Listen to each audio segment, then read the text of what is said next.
Bonjour à toutes et à tous, heureux de vous retrouver en ce mercredi 30 décembre et commençons comme toujours en nous tournant vers l'Esprit Saint et humblement en lui demandant de verser en nous en surabondance son amour divin.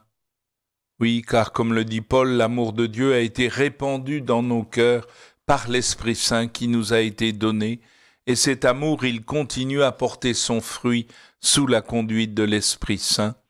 Car pour devenir des saints, nous devons nous laisser habiter et conduire par l'Esprit Saint. Celui-ci doit devenir notre ami, celui avec qui nous vivons en communion en permanence, et celui que nous laissons, à qui nous laissons le soin de nous conduire à chaque instant. La première lecture est tirée de la première lettre de Saint Jean. Nous continuons la lecture de cette lettre. Et là, vous allez voir une insistance. Jean veut s'adresser aux enfants, aux parents, aux jeunes gens, puis aux enfants, aux parents, aux jeunes gens. Alors écoutons bien. Je vous l'écris, petits enfants. Vos péchés vous sont remis à cause du nom de Jésus. Je vous l'écris, parents. Vous connaissez celui qui existe depuis le commencement. Je vous l'écris, jeunes gens, vous avez vaincu le mauvais. Eh bien, dans cette première interpellation, vous avez « vos péchés sont remis », vous connaissez celui qui existe depuis le commencement et vous avez vaincu le mauvais. Et Jean continue « Je vous l'ai écrit, enfants, vous connaissez le Père. Je vous l'ai écrit, parents, vous connaissez celui qui existe depuis le commencement. Je vous l'ai écrit, jeunes gens, vous êtes forts. La parole de Dieu demeure en vous. Vous avez vaincu le mauvais. » Alors là, dans cette deuxième interpellation, nous avons d'abord « vous connaissez le Père », mais c'est bouleversant ça. Par cet enfant, eh bien, nous entrons dans l'intimité de la vie divine et il nous est donné de connaître le Père.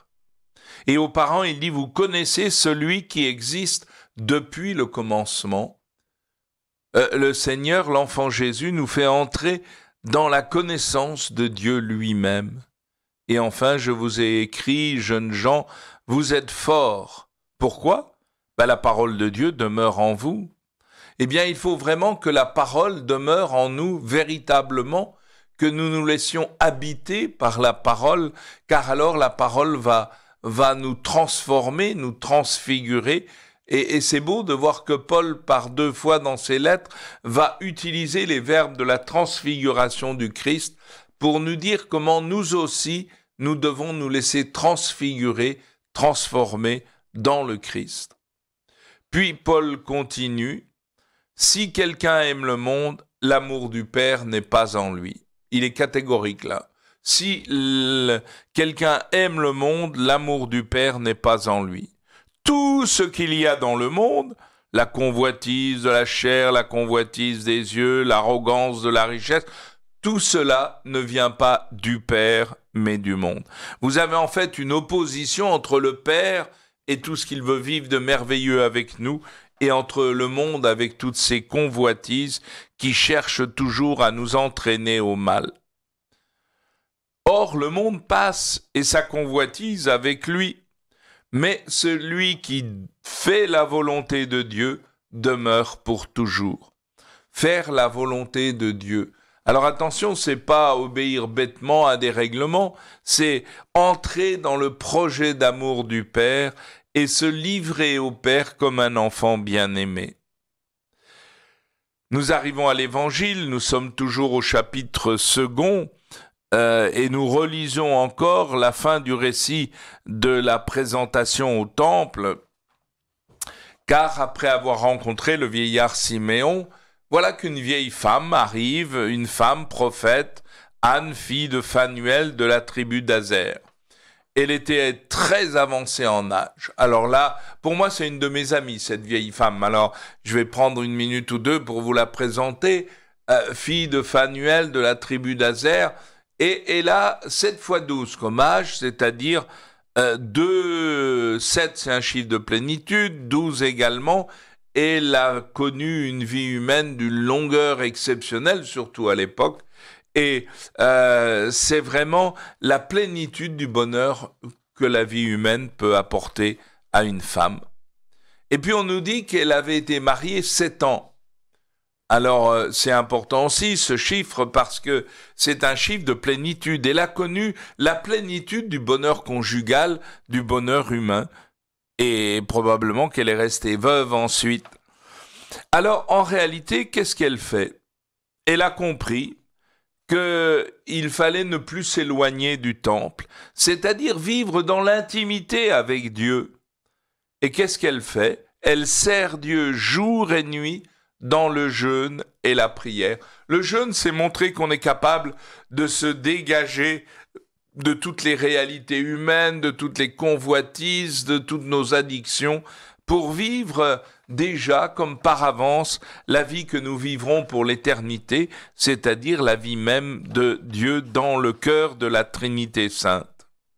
Et en même temps, quand elle voit l'enfant Dieu, eh bien, elle proclame les louanges de Dieu et elle parle de l'enfant à tous ceux qui attendaient la délivrance de Jérusalem.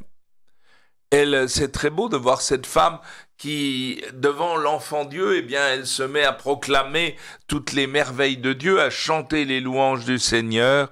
Et à ce moment-là, eh bien, Joseph et Marie sont dans la joie de tout ce qu'ils viennent de vivre, probablement sans avoir encore pu pénétrer la profondeur de tout ce qu'ils viennent de vivre. L'enfant Dieu qui entrait dans son temple, le Fils qui rencontre le Père dans le temple du Seigneur.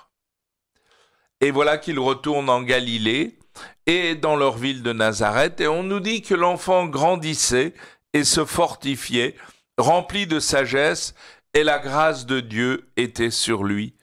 Alors là, nous avons vraiment l'enfant Dieu qui, après avoir vécu cet épisode exceptionnel, eh bien, il retourne à Nazareth et il va mener la vie ordinaire, une vie cachée, la vie cachée de Nazareth. Et sa vie sera remplie de sagesse et la grâce de Dieu sera sur lui. Et là, on voudrait pouvoir pénétrer dans la vie de la Sainte Famille et moi, je vous invite à mettre Jésus au cœur de l'enfant Jésus, au cœur de votre vie familiale, de votre vie conjugale. Et ça me rappelle un épisode de la vie de Thérèse d'Avila, quand elle est nommée prieure de l'Annonciation à Avila.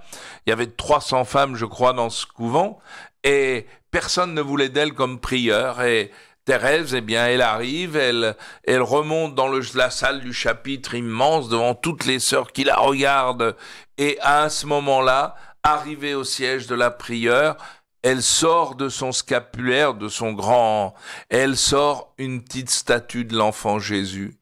Et elle met l'enfant Jésus dans la stalle de la prieure. Elle se tourne vers les sœurs en disant « Mesdames, c'est lui qui sera votre supérieur. » Et du coup, elle s'est mis toutes ces femmes dans sa poche. Eh bien, moi, je crois aussi, si vraiment nous mettions l'enfant Dieu au cœur de nos vies de famille, au cœur de nos vies professionnelles, eh bien, au cœur de nos vies ecclésiales aussi, eh bien, l'Église irait beaucoup mieux et notre monde aussi. Je vous souhaite une belle journée avec le Seigneur et dans l'intimité de l'Esprit Saint.